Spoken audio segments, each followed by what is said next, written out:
जय हिंद साथियों, मैं हूं आपका साथी भूतपूर्व सैनिक मनोज सिंह और आपका अपने YouTube channel ex army soldier में स्वागत है। तो फ्रेंड्स, आज हम बात करने वाले हैं भूतपूर्व सैनिकों की जिन्होंने सरकार से आग्रह किया गया है कि जो नया पेंशन प्रपोजल है जो सीडीएस ऑफिस के द्वारा तैयार किया गया है और जो उसमें परसेंटेज के आधार पे पेंशन का कैलकुलेशन किया गया है उसको रद्द किया जाए, अन्यथा पूरे देश में आंदोलन की उन्होंने एक चेतावनी दी है कि अगर ये बिल वापस नहीं किया जाता तो हम पूरे देश में आंदोलन करेंगे। फ्रेंड्स, जानेंगे साथ ही इस पेंशन प्रपोजल के बिल और अभी तक क्या क्या अपडेट्स हैं उनके बारे में आपको वन बाय वन बताता हूं। तो फ्रेंड्स, जो ये न्यूज़ छपी है ये है दैनिक जागरण में, आप देख सकते हैं यहाँ पर जो ये सीडीएस विपिन रावत साहब ने पूर्व सैनिकों की जो पेंशन कटौती की अनुशंसा पूर्व सैनिकों ने किया उसका विरोध प्रदर्शन किया गया है। ये किया गया मध्य प्रदेश के चंबल में। फ्रेंड्स, जो ये मध्य प्रदेश के चंबल संभाग की जो एक्सर्विसमैन का एक ग्रुप है वो है अम्बा एम इंडियन वेटनर्स ऑर्गेनाइजेशन, और इस ऑर्गेनाइजेशन ने कल वहां पे अपनी बात रखी है। साथ ही सरकार को ये ज्ञापन भी दिया है कि अगर जो पेंशन प्रपोजल है जिसमें कि जवानों को एक सर्विस के मुताबिक इन्होंने कैटेगरी बांट दी है, यानी कि जो 20 से 25 साल नौकरी करता है उसको पेंशन मिलेगी ओनली 50%, और जो 25 से 30 साल नौकरी करता है उसको मिलेगी 60%, और 31 से 35 साल की जो नौकरी करता है उसको मिलेगी 75%, और 35 से अबव वालों को फुल पेंशन। तो उन्होंने भी बोला है कि 35 से ऊपर तो जो अदर रैंक्स होते हैं, यानी कि अदर रैंक्स टू सूबेदार मेजर तक, तो उनकी सर्विस 35 साल तक तो कोई पहुंचता ही नहीं है। और दूसरा जो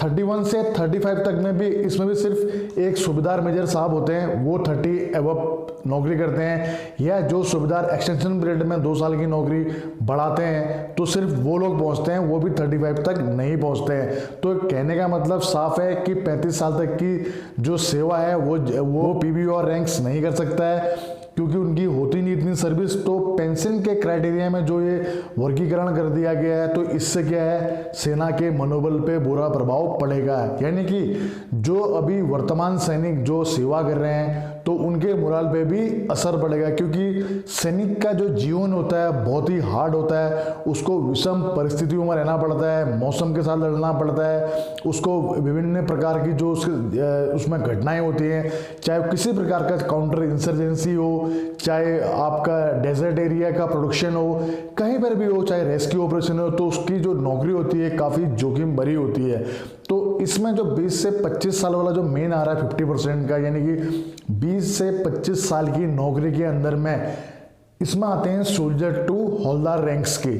और मेन फौज की जो रीढ़ की हड्डी होती है वो भी यही है, क्योंकि इनके ढांचे के आधार पे ही फौज है। ऑफिसर्स का माइंड होता है, जेसीओस का कहीं बोल सकते हैं कि आप एक शोल्डर होता है, लेकिन रीढ़ की हड्डी हमेशा जो आपके जवान एनसीओस रैंक को ही मानी गई है, क्योंकि आप कंट्रोल कमांड दोगे लेकिन एक्टिव यानी कि जो मेन ग्राउंड पे काम करना है वो एक जवान ने ही करना पड़ता है, वो एक एनसीओस ने करना पड़ता है, वो एक जेसीओस ने करना पड़ता है, और जेसीओस की संख्या बहुत कम होती है। एक जवान दिन रात ड्यूटी देता है, ऑफिसर्स कमांड करते हैं। तो इसमें ऐसा नहीं है कि मैं ये नहीं बोल रहा हूँ कि घाटा किसी का नहीं है, इसमें घाटा सभी का है, क्योंकि अगर ये 50, 60, 75% वाला अगर जो रेशियो आता है तो इसमें भी जो अधिकारी 20 साल से ऊपर 25 साल की नौकरी करते हैं तो उनके लिए भी 50% वाला फॉर्मूला लागू हो जाएगा।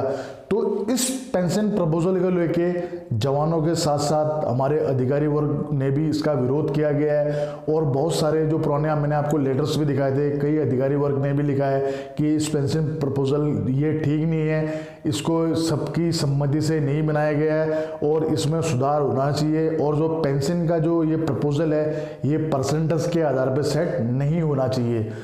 तो फ्रेंड्स,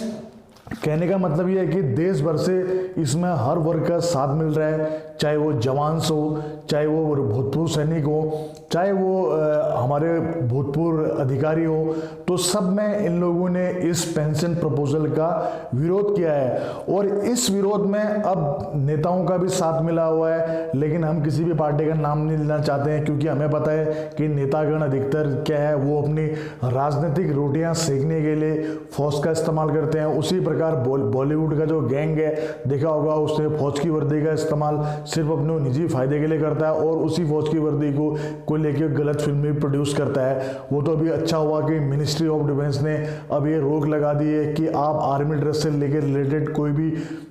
फिल्म या वेब सीरीज नहीं बना सकते हैं विदाउट मिनिस्ट्री ऑफ डिफेंस की परमिशन के। नहीं तो आप लोगों ने देखा होगा कि नकली देशभक्ति दिखाते हैं और नकली देशभक्ति के नाम पे सिर्फ दिखावा करते हैं, और असल में इनका पासपोर्ट भी, और असल में ये होते कुछ और, इनका फ़ायदा सिर्फ पैसे कमाने का ही होता है। तो फ्रेंड्स, ऐसे फ़ायदा उठाने वालों से बचें। और दूसरा आपको एक चीज़ कहना चाहूँगा कि फ़ौज का कोई भी अधिकारी हो, जवान हो, जेसीओस रैंक हो, या जो उच्च स्तर पे बैठे हो, चाहे वो जनरल्स हो चाहे सीडीएस हो, वो एक हिसाब से मुझे लगता है कि कभी भी कोई भी अपने जूनियर्स के वेलफेयर के प्रति गलत सोचे, ऐसा बहुत कम होता है। यानी कि आपकी दिमाग में अगर आपने ड्रेस पहनी है, उतने साल अगर आपके 30+ अगर आपकी आर्मी में आपकी सर्विस हो जाती है, तो मुझे नहीं लगता है कि वो इंसान कभी भी अपने नीचे लेवल वालों के लिए कोई गलत प्रपोजल या कोई गलत बिल या कोई गलत सोच लेके चलता है।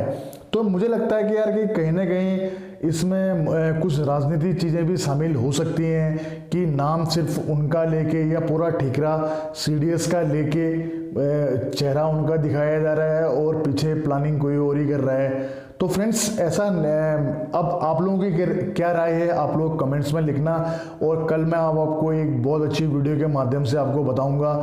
कि अभी इंडिया ने क्या काम किया है, और उससे आपको भी बहुत गर्व होगा। और तीनों सेनाओं ने मिलके क्या काम किया है, उसके बारे में कल मैं आपको पूरी एक कंप्लीट वीडियो के माध्यम से जानकारी दूंगा। साथ ही मार्कोस कमांडो के बारे में कल मैं आपको एक छोटा सा उदाहरण भी दूंगा और बताऊंगा कि अब किस प्रकार वो अपने इंडियन आर्मी,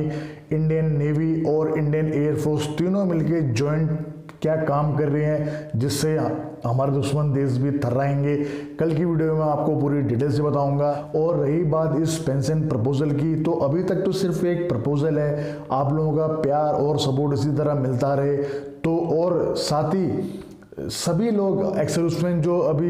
कई ग्रुप्स हैं, उन्होंने मिलकर आवाज़ उठाई है। इसी प्रकार के अगर आवाज़ उठते रहे, सब लोगों का प्यार सहयोग मिलता रहे, पूरे सैनिक परिवारों का, या प्रत्यक्ष रूप से जो सैनिक परिवार से हैं या अप्रत्यक्ष यानी कि जो लोग फौज में नहीं है, सेना से प्यार करते हैं, अगर वो लोग भी अपना प्यार और सपोर्ट दें तो ज़रूर ये पेंशन बिल भी जो है खारिज हो जाएगा परसेंटेज के आधार पर। तो फ्रेंड्स, कल की वीडियो में अच्छी जानकारी के साथ मैं मिलता हूं। तब तक दीजिए अपने साथी को इजाजत। जय हिंद, जय भारत, वंदे मातरम, भारत माता की जय। दोस्तों, सब्सक्राइब कीजिए एक्स आर्मी सोल्जर को डिफेंस की सबसे सटीक और सबसे आसान भाषा में जानकारी के लिए। साथ ही बेल आइकन को प्रेस करें ताकि आपको नोटिफिकेशन सबसे जल्द मिले।